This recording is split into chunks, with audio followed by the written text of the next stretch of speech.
Welcome, everyone. We're going to get started in just a few seconds. Just let folks kind of roll in for the webinar.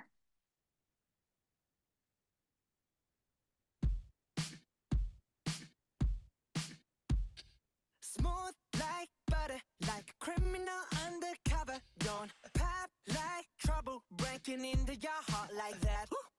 Cool shade stunner, yeah, owe it all to my mother.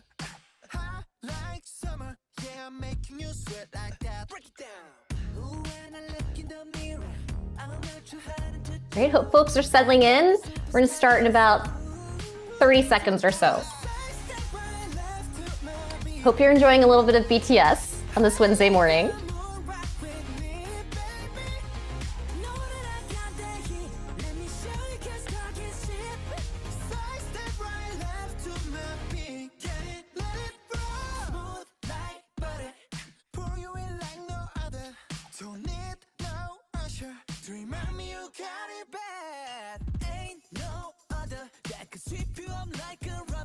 Okay, I think we'll get started. So thank you so much. And no better way to start the day than a little bit of BTS and K-pop.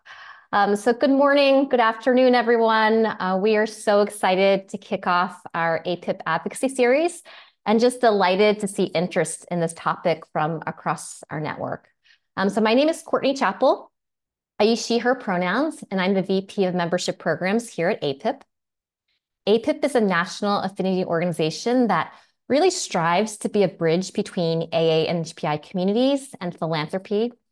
As a membership-based and chapter-based organization, we utilize community care and philanthropic advocacy to deepen connection and belonging, to build power, and to redistribute wealth in more equitable ways.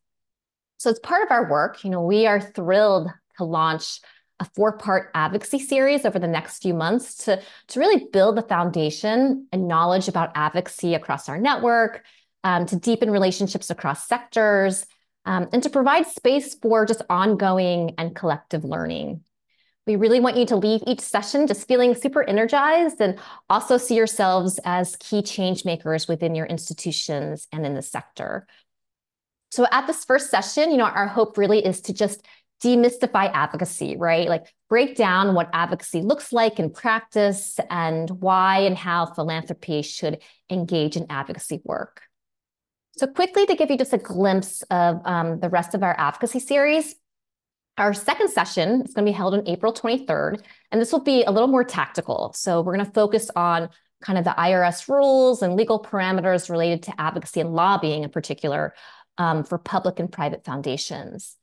Then our last 2 sessions will be in May and June, and we'll showcase specific advocacy efforts at PSOs and foundations, and also spotlight civic engagement work and how foundations can continue to provide support leading up to the November election. So keep an eye out for registration information in the coming weeks. So I just want to loosely frame today's conversation before we get started. I want to say that, really at the core, advocacy is about power. It's about leveraging our collective voices. It's about transforming systems. It's about demanding change so that all communities can thrive. And it shows up in various ways, organizing, policy, lobbying, research, litigation, partnerships, coalitions. Each of these strategies is designed to disrupt the status quo in some way and usher in positive change.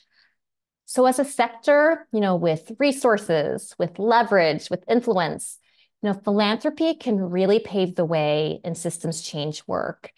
And it can do so by engaging in advocacy efforts itself, by funding advocacy work, and or by modeling philanthropic practices that really center communities and really shift resources. So with that said, we are so grateful to be in community with 4 inspirational leaders and change makers from across the philanthropic and nonprofit sectors, each of whom have been just at the forefront, of racial and social justice advocacy for years. So I'm so excited to introduce our amazing speakers. We have Brittany Schulman, Senior Vice President of Indigenous Programs and Education at Native Americans in Philanthropy. Karla Thomas, the Co-Executive Director at Empowering Pacific Islander Communities. Meredith Higashi, Chief of Staff at Philanthropy Northwest. And Tuyet Duong, Chief Policy and Government Affairs Officer at the National Asian Pacific American Women's Forum. So thank you so much to all four of you for just sharing your time, sharing your wisdom with us. I've been really looking forward to this conversation. I feel like it's such a gift to have you all in the same Zoom room. So given your collective experiences in advocacy and your deep community connections, we thought this conversation would be most fitting, as our first session to really just unpack the basics, right? The what, the how, the why of advocacy. And I hope this will be, more of a conversation amongst the four of you. I have some general questions, some specific questions. And for those tuning in, please feel free to drop any questions that you have in the chat. And I'll just try to weave them in throughout the discussion. But we'll also have some time at the end for Q&A. So let's dive right in. First, I'd love to just throw out a question to all of you. There's a real sense of urgency right now across this country, right? But I think we're all kind of feeling, there's a backlash of DEI efforts after the SCOTUS, affirmative action decision last summer. Many civil rights protections have been just gutted. And of course, we have a contentious and divisive presidential election coming up. So from your positionality in this work, as an affinity org, PSO, community org, why is advocacy important? And particularly now in this current moment that we're in. So maybe I'll just start with Brittany, if you want to go ahead and answer that. Thank you so much to Natke Harura Brittany Schulman.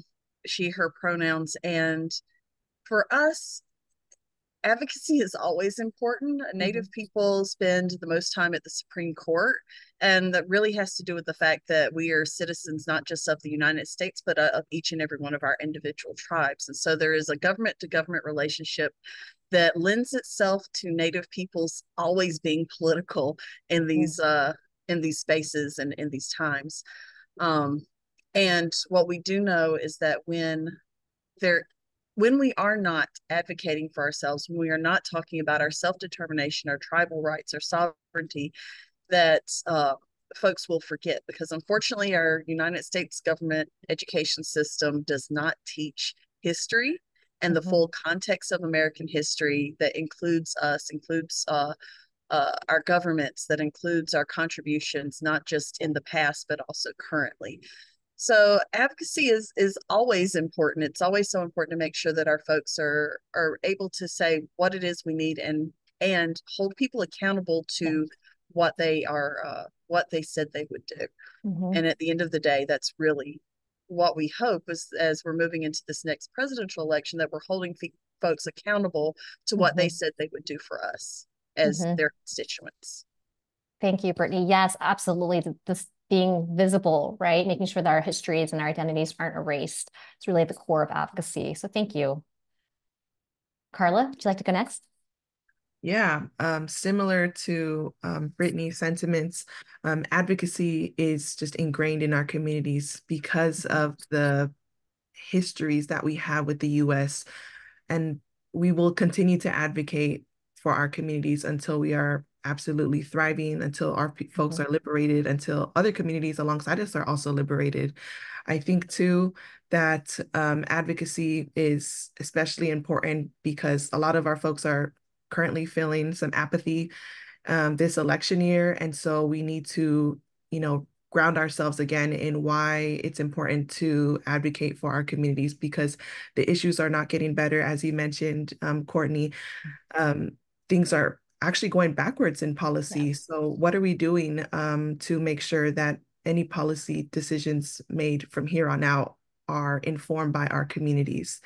One of the things that is coming to mind when you ask this too is that there's some really shocking things that have been coming out in the last few years, which is one of them that I think of is for the first time in history, it's documented through the census that there are more Native Hawaiians living outside of their homelands since the last census in 2010. So there are more folks who are being displaced from their indigenous lands. And what are we doing to advocate for those communities? Yeah. What are we doing to also repair different issues in health and education and broadly across social inequities? So I think it's, if not now, then when are we going to advocate for our communities? Yeah. Thank you, Karla. Meredith? Sure. Good morning, good afternoon, everyone. I'll just share a little bit of context about Philanthropy Northwest that'll kind of ground my answer. Philanthropy Northwest is a regional network of grant makers. We have about 150 members across 6 states: Alaska, Idaho, Montana, Oregon, Washington, and Wyoming. And our mission is to grow philanthropy's capacity to do transformative work toward redistributing power and resources to underinvested communities in the Northwest and beyond. I think, if we're going to meet the moment that we're in, we being philanthropy especially, need to be utilizing every tool that we have to not only confront, but be active participants in the change that we're seeking. Advocacy is a lever among many important roles for philanthropy that we need to be pulling to really address persistent inequities and dismantle systemic racism and barriers that are disproportionately impacting BIPOC communities in particular. I don't think philanthropy is living into its fullest potential as a sector with the range of resources, influence, and partnerships that we have if we don't have an approach that includes policy advocacy, both the funding and the doing, as an important pillar of that work. Great. Thank you, Meredith. Tuyet? Hi, good afternoon. I'm Duong. I'm the Chief Policy Officer at NAPWAF, the National APA Asian Pacific American Women's Forum. I'm so happy to be in space with all of you. I don't know if some of you know, some of the panelists, we have history. Like I worked with Courtney in the Obama administration. I was there for Meredith's first days at the Asian Advancing Justice affiliate in DC. And so I'm really excited to be here. I'm at NAPWAF after a hiatus from the nonprofit sector. I was overseas for a bit, but I also have a history with AAPIP during WIAPI. We worked with AAPIP and Peggy Saika on public-private partnerships, and we were doing it as activists at that time. We were trying to educate philanthropy about the lack of investment in AA and HPI communities, and that work is really memorable, and I think it's left a mark.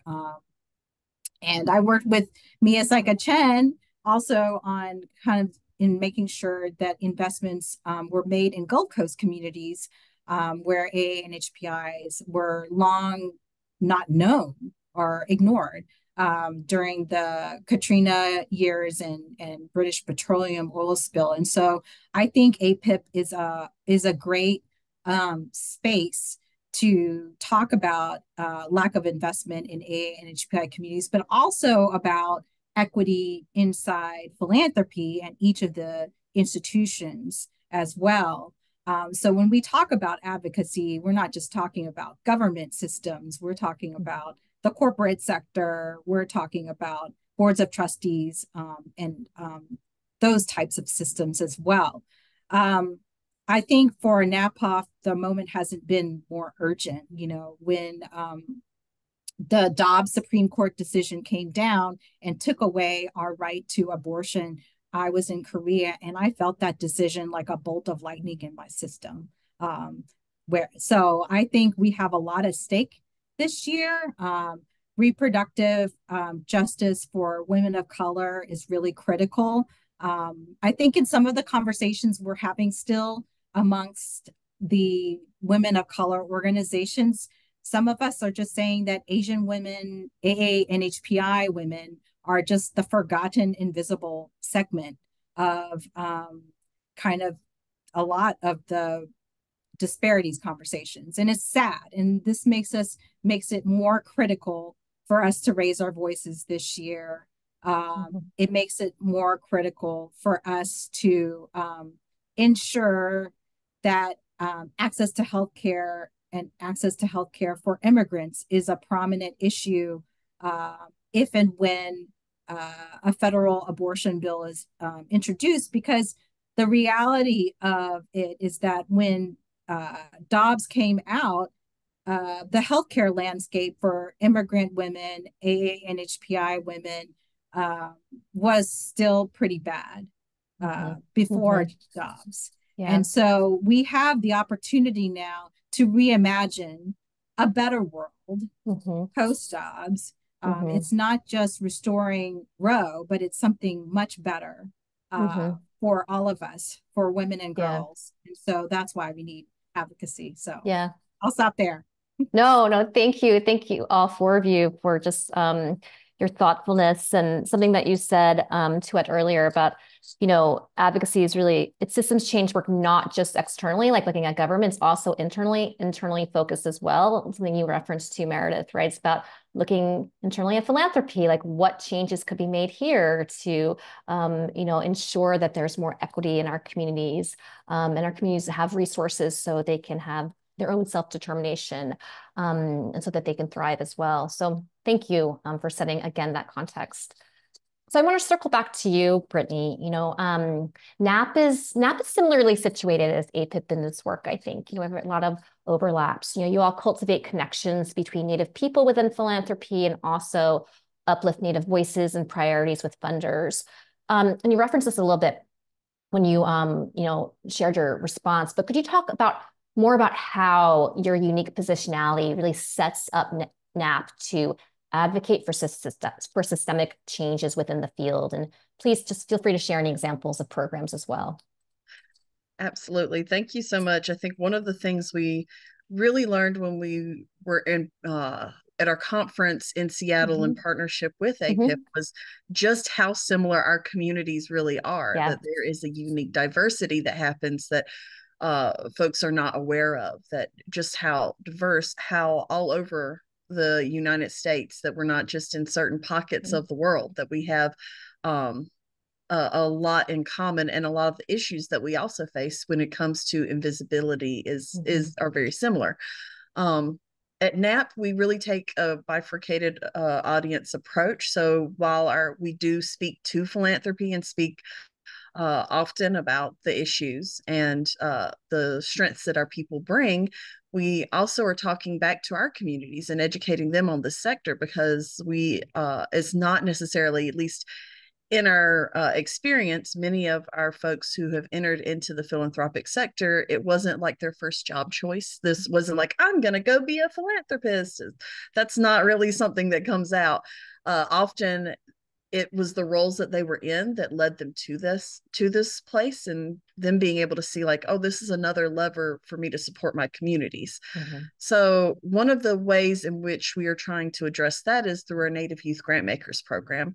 That's where we're working with youth 18 to 24 to really expose them to the sector, to know that there are so many different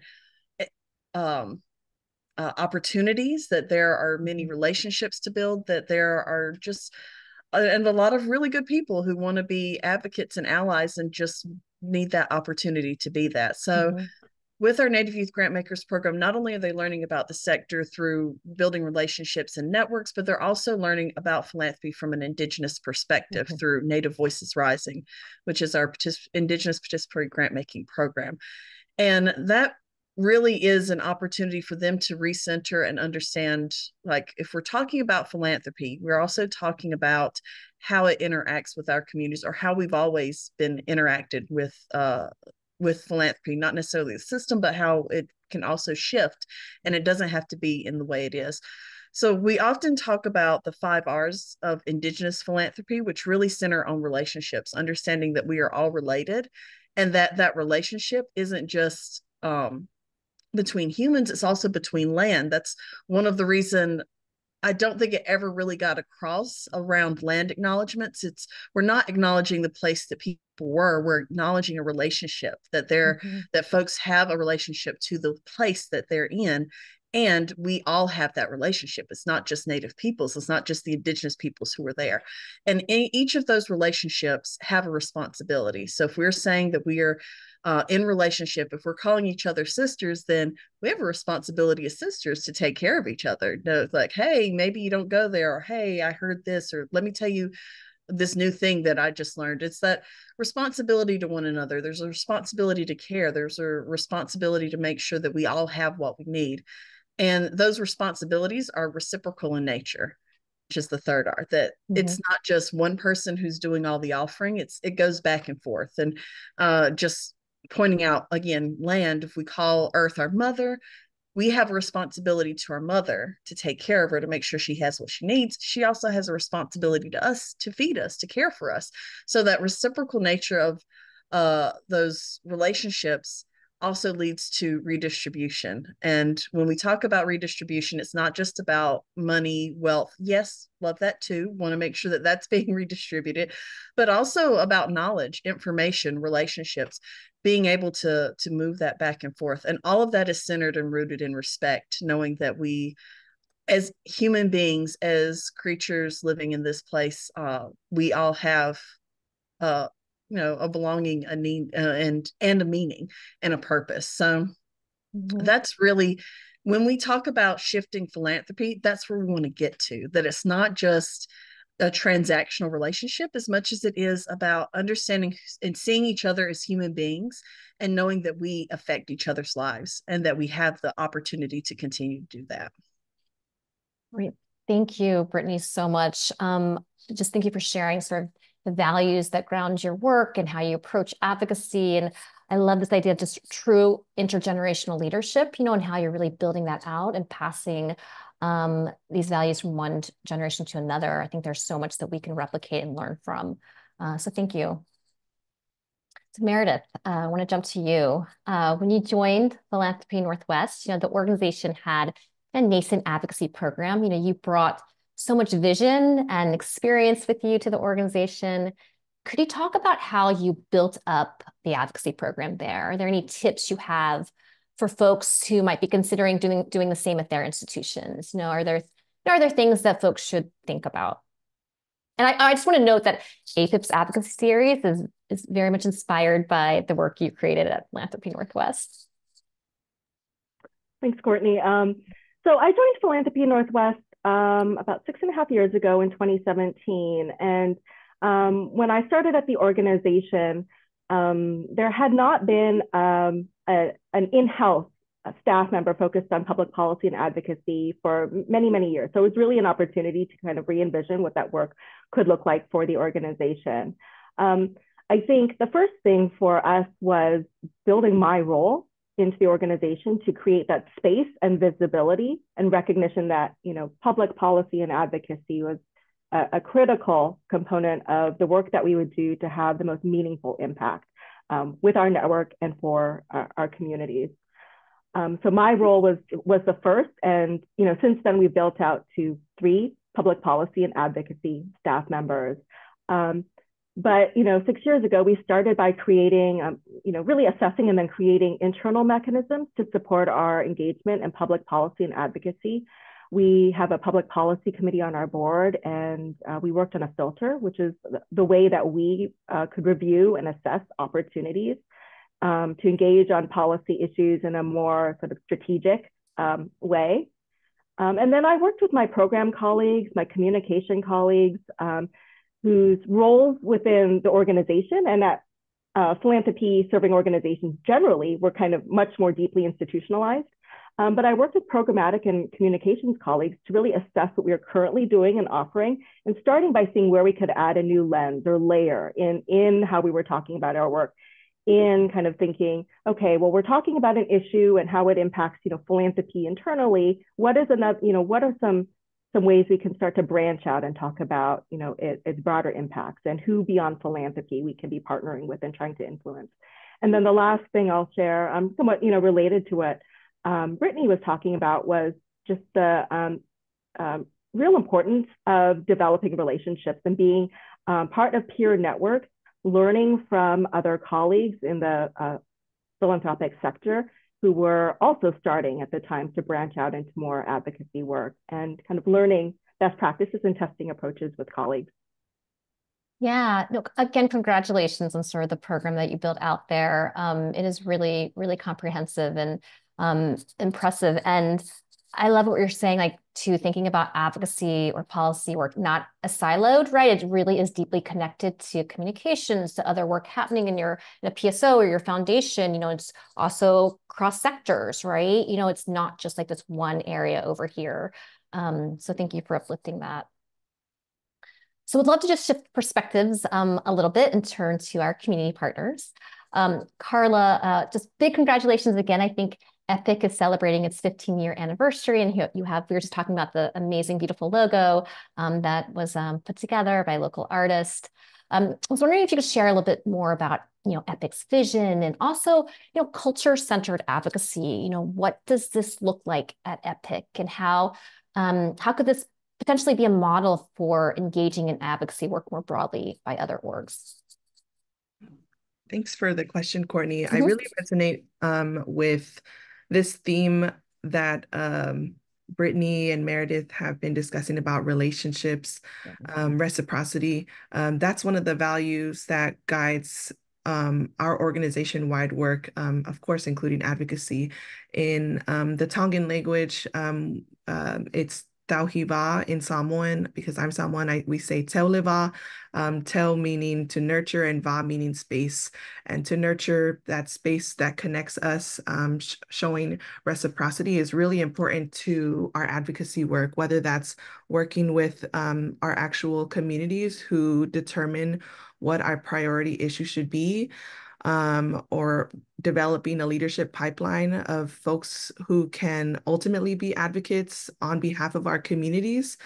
All of that is really important to our work. So we are celebrating 15 years. EPIC was founded in 2009, and we'll be celebrating, a big anniversary this coming September. So 15 years of advocacy. Some of what I've mentioned includes developing a pipeline of leaders. We have our Pacific Islander Leaders of Tomorrow Summer Institute that we host annually that caters to college-aged young adults, as well as emerging community leaders. Thus far, over 200 folks have graduated from that program across 15 cohorts. I myself also came through the program. That's where I was first exposed to EPIC. So I was a part of one of the cohorts, and it was really one of the founding parts of growing my political consciousness as a Pacific Islander, as a Amara woman as well, living in the US diaspora context. And so through those kinds of programs is where we build cultural centered advocacy.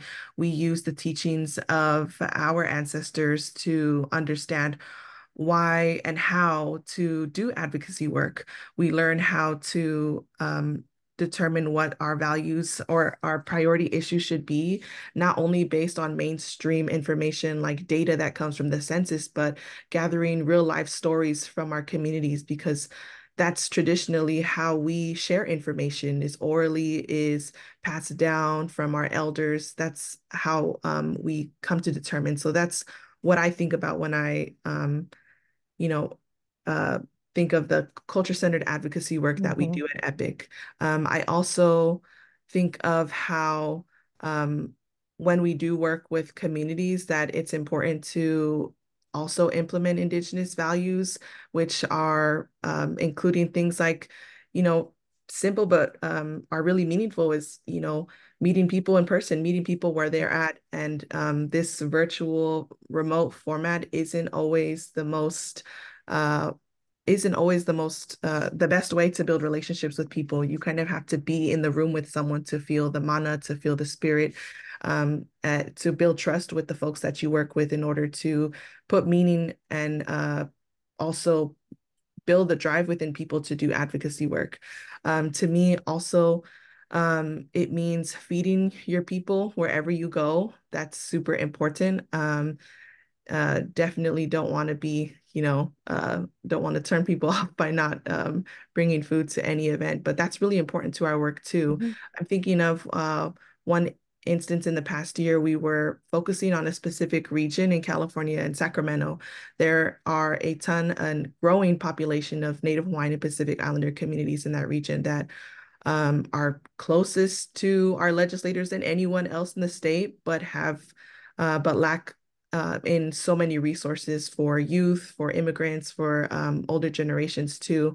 And so our time in the past year was dedicated to building a network of leaders. It's establishing an advisory board to determine, what do folks need to build to have a, a, a strong advocacy infrastructure. And aside from also feeding people, it's also, compensating folks for their time, for their knowledge that they bring, and for understanding that they are experts in knowing the communities that they serve. So rambling, but those are some of the things that I think of when, we say when we do cultural centered advocacy, we prioritize reciprocity, tauhiva, tauliva, implementing Indigenous values in the work that we do, and investing a lot of time and relationship building with young people because they are the next generation of advocates for and on behalf of our communities. Thank you so much, Karla. So much what you said just totally resonated. And I feel like I want to respond to, so many points that you raised. I think this idea of relationships and how this work is so relational is so key. I feel like in philanthropy, everything's relational, and similarly, when we talk about advocacy or organizing, it's similar.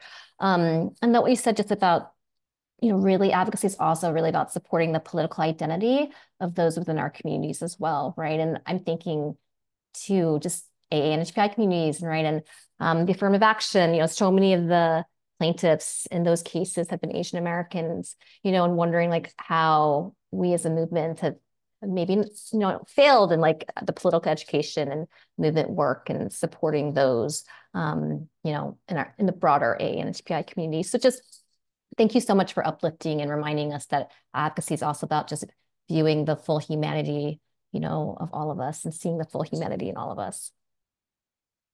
Turning to Tuyet, NAPWAF.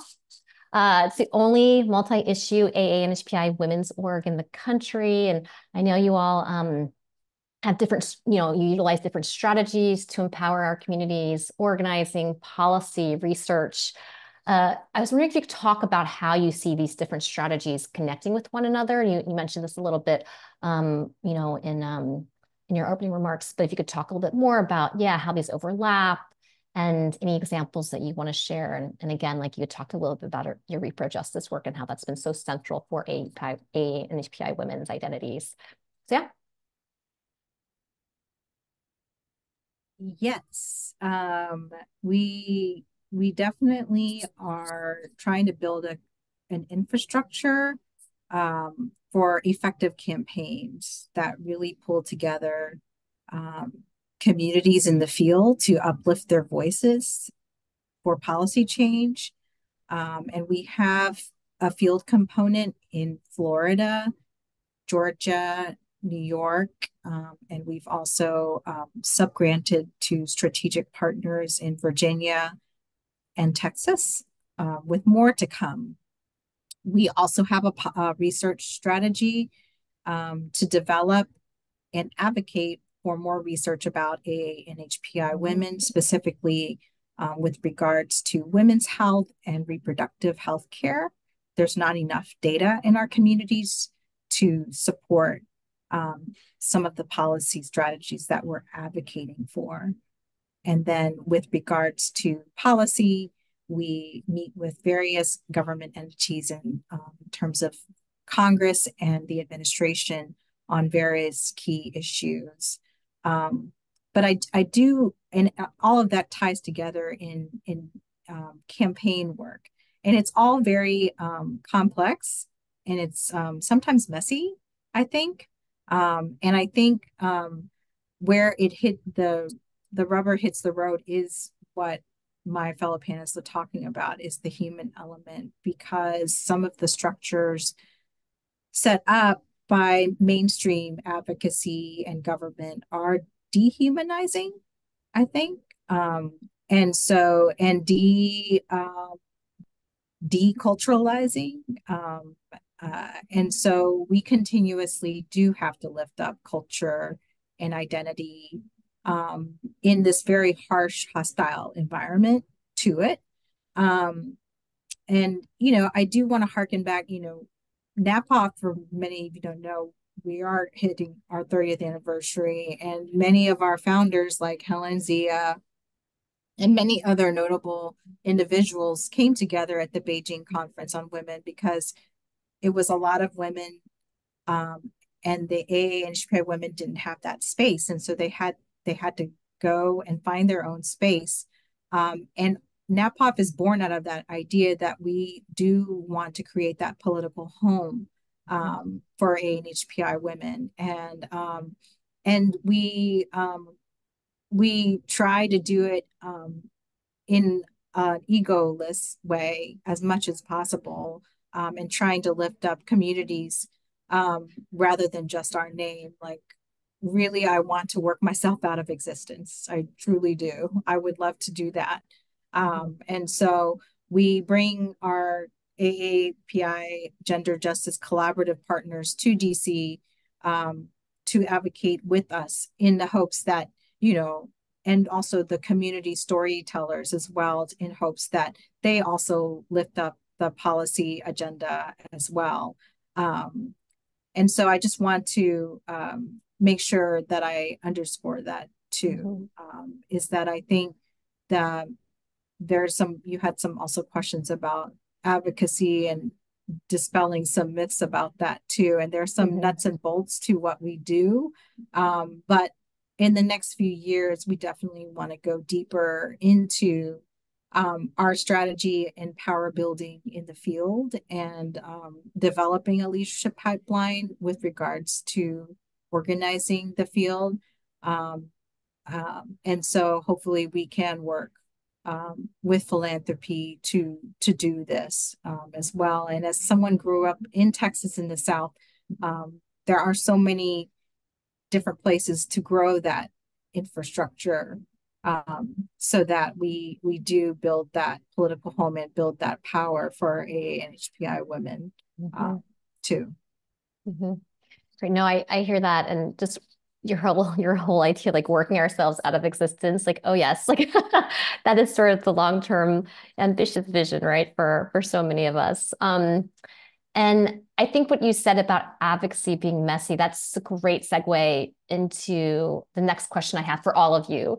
I just want to touch upon kind of the challenges in this work. And, Tuyet, where you said, yeah, this is messy work. Advocacy isn't linear, it's often incremental. So much happens in coalitions or partnerships across sectors. And folks, organizations have different priorities. They have different hopes and different levels of accountability, right? So I was wondering if you all kind of share how you navigate challenges in moving advocacy priorities forward at your organizations and in your coalitions in your sector. Let me start with Brittany again, because you're at the top of my screen.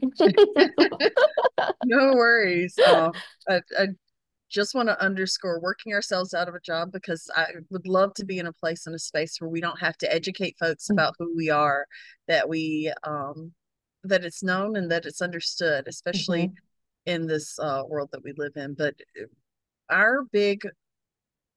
the biggest way that we have worked to navigate challenges is by being in different coalitions, by joining with other groups. Having our friends as allies is often the best way to move some of our issues forward. And because so much of understanding who we are as peoples is a lot of educating, and having to do that every day, all day, is very difficult. So even when you see these seasonal, and oftentimes they are these seasonal attacks, when you look at the scope of how the federal government operates specifically, or you look at how even how philanthropy funds Indigenous issues, it will come in these sort of waves. And so making sure that when we're at the top of the wave, where all eyes are on us and we're very much recognized as being here and we're very much receiving funding, that we're able to not just hold the momentum, but also bring more allies with us along the way. So being any of the work that we're doing, we're always finding folks who are wanting to work with us. And that's really the best way we can navigate many of the challenges. Oh, that definitely resonates. Thank you, Brittany. Meredith. Yeah, I really like what Brittany shared about kind of the coalitional aspect. Philanthropy Northwest, we can do our advocacy on our own, but we're not going to be impactful at all. And so, in our network, what I found is a really prevalent challenge has just been addressing whatever barriers it is that individuals or their foundations share that are keeping them from engaging more. Often it's, just not understanding what their foundation is allowed to do, or perceiving that they're not allowed to do something that they actually are legally able to do. And for others, it's just feeling personally like they're not equipped to participate in advocacy because they're not the policy wonk or expert. So really to kind of overcome that challenge, it's just been a lot of work to be in conversation with our network, build opportunities for learning, whether that's about issues, learning, advocacy skill building, which is, I hope folks on this participating in this call will keep joining APIP series to kind of dig more into, what advocacy can look like. And then creating opportunities for putting advocacy into action in an accessible way. So whether that's organizing advocacy events, meetings with policymakers, bringing people together so that they're not doing it alone. We're just thinking about different ways of providing those on-ramps and demystifying a lot of the barriers that are, preventing people or seem to, be perceived as preventing people from feeling comfortable engaging in advocacy. Oh, yes, definitely. I love what you're saying about you don't have to be a policy wonk, right? Like, to do advocacy work, it's really broad and has different entry points, right? And how can we as a sector make those more accessible to folks? And really, like you said, Brittany, too, like really build and deepen allyship work as well as part of the process. So Karla, turning to you, how have you navigated challenges in advocacy priorities? Yeah. I think there's a lot of different ways I think of this work in advocacy. It's not easy to do legislative advocacy, but also thinking more broadly about Native Hawaiian Pacific Islander led and serving organizations. So many of us in the US are in direct service. EPIC is an advocacy organization, so that is our focus. But for so many folks, they are providing for the most urgent needs for our communities and on the ground, and seeing them face to face and going to their household to household, and doing that on a weekly, sometimes daily basis, and for many in many instances. And because that's an immediate need, it's definitely necessary work. There aren't oftentimes a lot of capacity in our community organizations to lobby, to do legislative advocacy work, to talk to, their representatives or local officials. I think that's the challenge that I'm thinking about, that is impacting our community as a whole. And one of the ways that we at EPIC try to help address that is by supporting our communities in building their capacity, by helping to help form coalitions based on regions, especially because a lot of them have share similar challenges based on where they're located at. Also, it's re-granting to those folks in order to fund their staff so that they can also engage in advocacy work, because I think that both are needed. We do need direct service, and at the same time, we also need to understand that we have a purpose to also change the systems that are creating those conditions in the first place. So I think re-granting, building coalitions is important. Also talking to funders to ask that they invest in these seed coalitions that are building in our communities as well. And it's also providing even just trainings. A lot of folks in the the recent primaries here in California were really interested in doing phone banking, but didn't know where to start with that. So there's a lot of willpower, there's interest in our communities and wanting to do civic engagement and doing advocacy work, but some folks don't know where to start.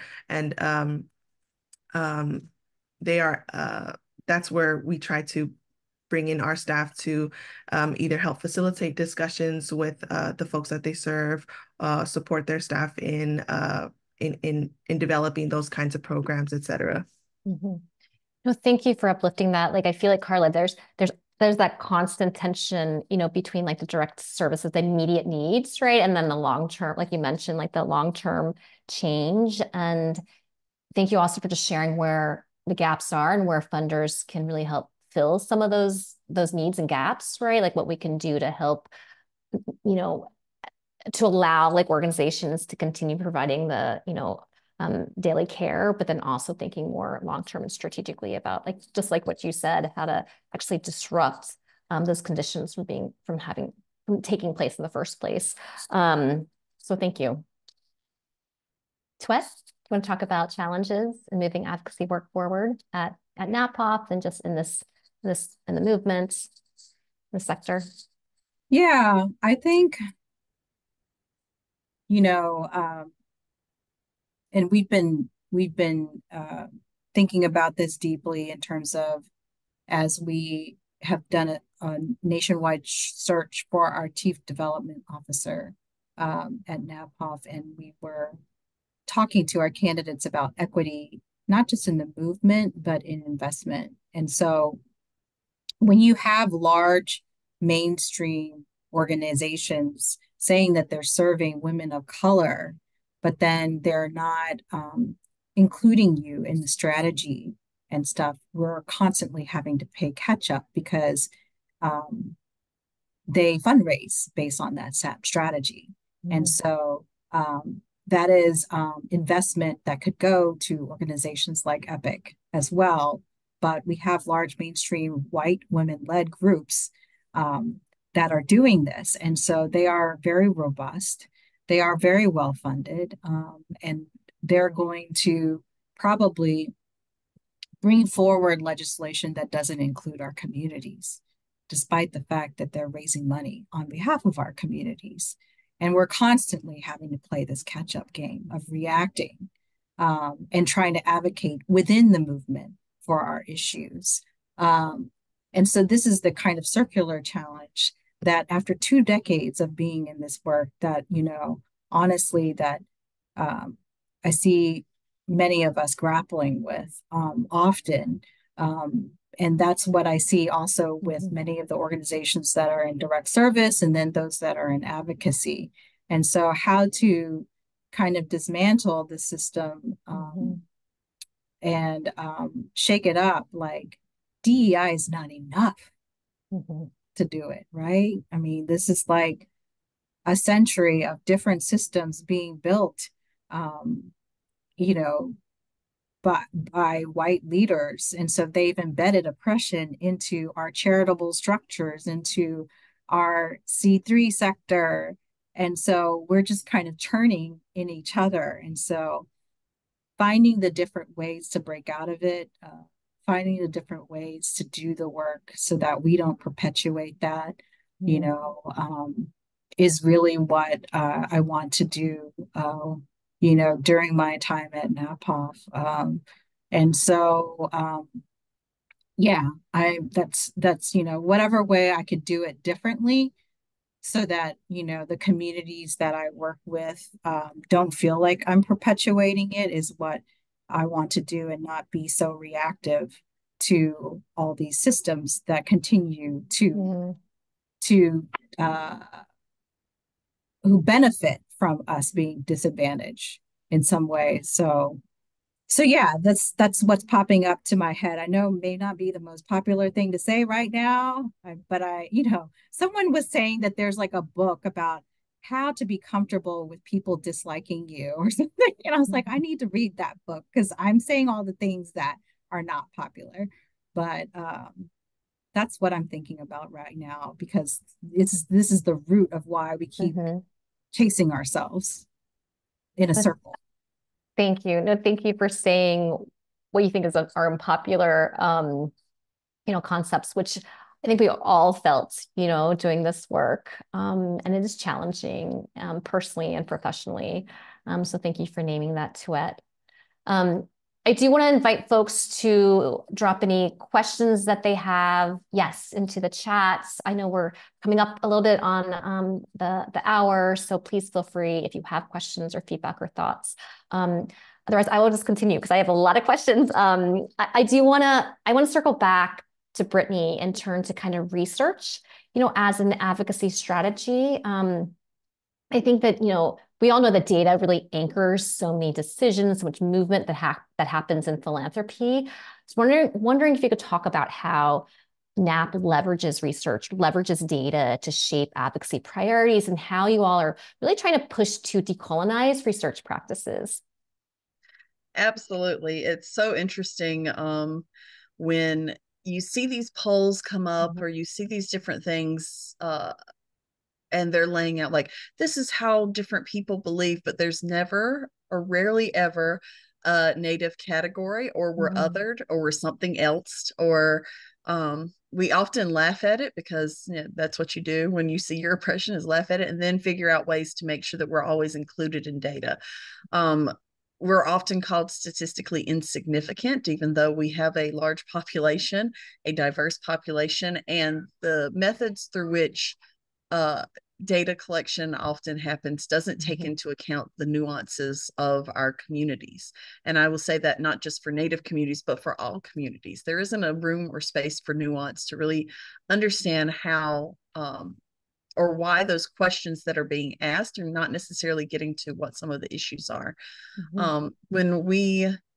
Part of our role is to help create some of the data that is going out, because we know that that is a very powerful tool, both in philanthropy and in advocacy, to be able to tell our story, because we know data is a story, and really looking at how we can bring in the qualitative aspects of data, that we can have the numbers, but also the stories that go with those numbers to really explain even further how we've got to this place or what that looks like.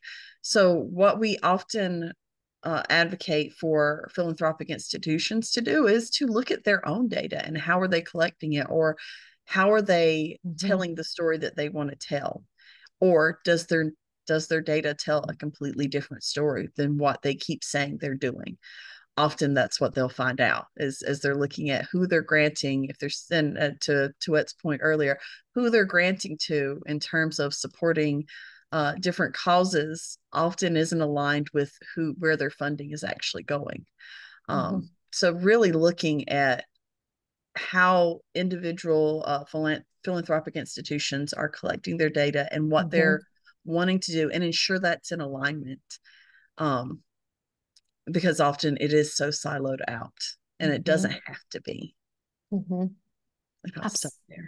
No, thank you for that. Yes, I mean, just really resonates the whole, significantly or statistically insignificant or other, right? Like that's very something that we've seen in the AAPI community and lack of data as well.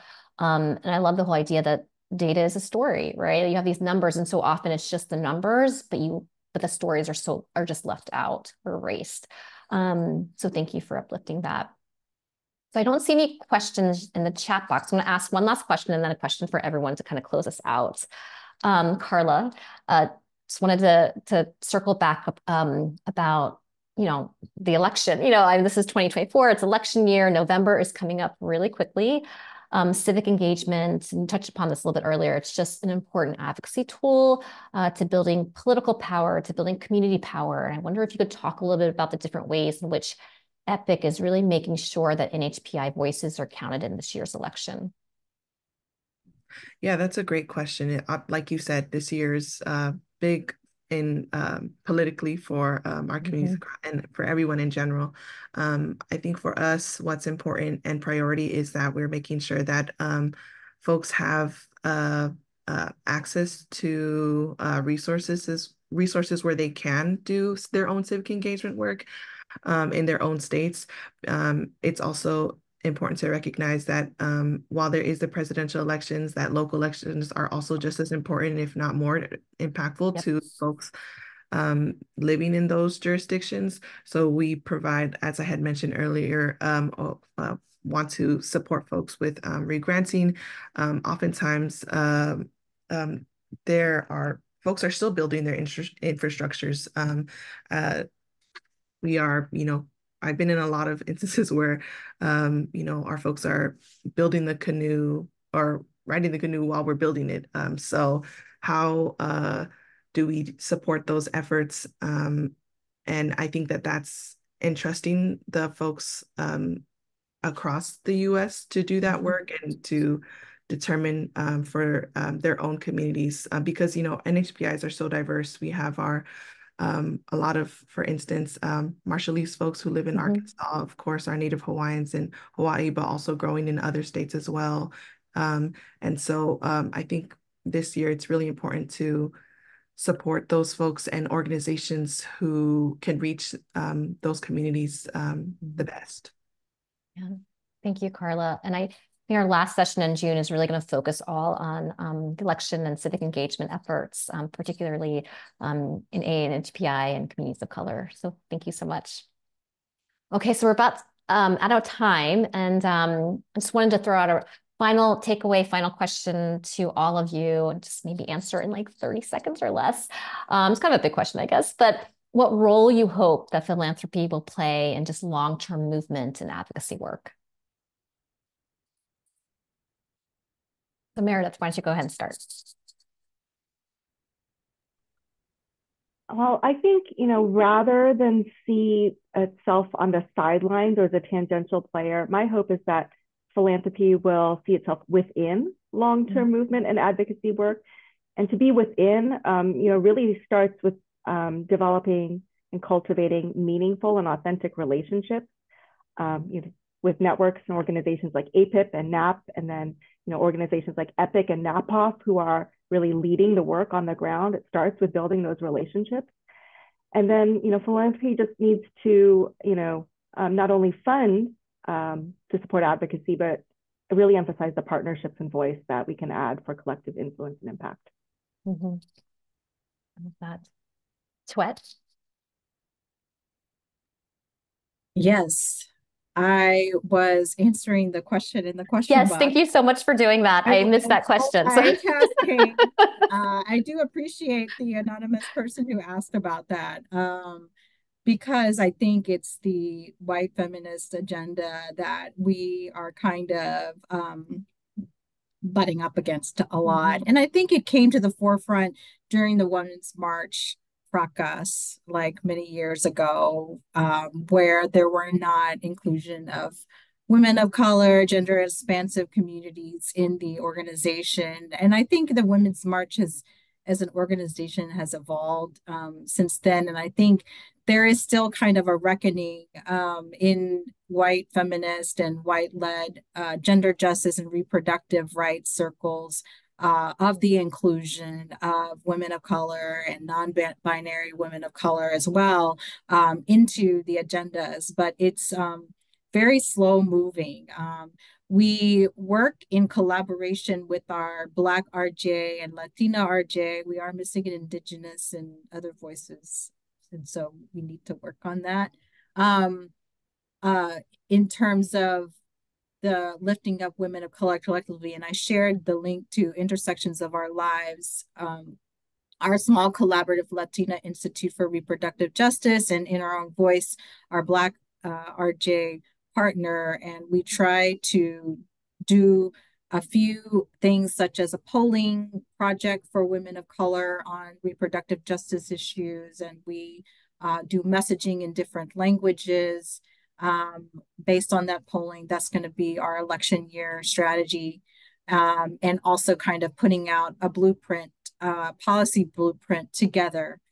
We will also be working collaboratively on kind of a joint legislative agenda that includes the restoring Roe plus more for the reproductive health care system and inclusion of women of color and non-binary individuals of color too. So yes, we're doing a lot on that, and we're excited to build out the infrastructure and go deeper and do better and be more rigorous in how we include the field, include communities. And it's tough terrain, I must say, I think, with the youth building up their voices on a number of arenas, including foreign policy and including kind of conflicts abroad too. And we have to kind of now incorporate that into our analysis, incorporate that into our base building and the get out the vote strategies as well. And so it's a lot of moving pieces, but and I think it may intimidate different philanthropic partners, but it means that we need more thinkers in there. We need more investment to have the inclusion of our communities. And so it's not for the faint of heart, but if you're in, I think right now the fight for bodily autonomy for our communities is one of the most important fights in my generation, at least. If not for our daughters and granddaughters and nieces and adopted and everyone. So yeah, I'll stop there. Thanks, Tuyet. Karla, final words about role philanthropy should play in long-term movement and advocacy work? Yeah, this is a tough question because I'm like long term, realistically, I don't know what role philanthropy should play because there are so much still so much red tape guardrails around what advocates can do with dollars that come from funders. And there is definitely a power dynamic there where we have to meet some deliverables, but so I think in the long term, I am hopeful that there are ways that folks can, that the movement will be funded in diverse ways outside of philanthropy, and that that is something that we're able to adjust with in the times when that comes. And I think that also in the intermediate time, it's really important to continue to invest in both direct service folks, because there are different levels of advocacy that they also engage in, as well as advocacy organizations. That is also important to, while investing in coalitions is super important, a strong organization on its own also makes a strong coalition. Yeah. So fund those organizations themselves and not just the coalition, and ask them to figure it out themselves. That's a really sticky situation to put community-based organizations in. So that's my thoughts on how to support our communities in building advocacy. Yeah, thank you. Those are really, really great points, particularly funding infrastructure and organizations themselves. Okay, Brittany, last word. You get the last word. Long-term investments, funding multi-year, general operating, remove as much of the red tape as possible, and let folks do the job that they're here to do, because they know how to do it. They absolutely know how to work at their community. Trust that they know their community more than you, and get out of the way and let folks do the work. If you are here to support it, if you are here to be in liberation for everyone, then be in liberation for everyone. I love that. I think that's the perfect, be in liberation with everyone and for everyone. Like, I think that's the best, perfect way to end this session. So again, I just want to express our deepest gratitude to Brittany, Karla, Meredith, and Tuyet, just for helping AAPIP launch our advocacy series and just being part of our collective journey. I loved being part of this conversation. I'm already reflecting on all that you shared, thinking about how we can deepen our own advocacy work at AAPIP and support advocacy across our network. So again, thank you so much for being here. And thanks everyone for tuning in. Just again, a quick reminder, our next session's on April 23rd. We'll be sending out a registration link. So keep an eye out for that as well. And we'll also be sending out this webinar recording. Contact for all of our wonderful speakers is in the chat. So please feel free to reach out to them if you have thoughts or follow-up questions. I'm sure they'd be happy to hear from you. So again, thank you. Have a great rest of your week, everyone, and happy spring. Thank you, Courtney. Thanks, everyone. Mm-hmm. Thank you, guys. Have a great afternoon.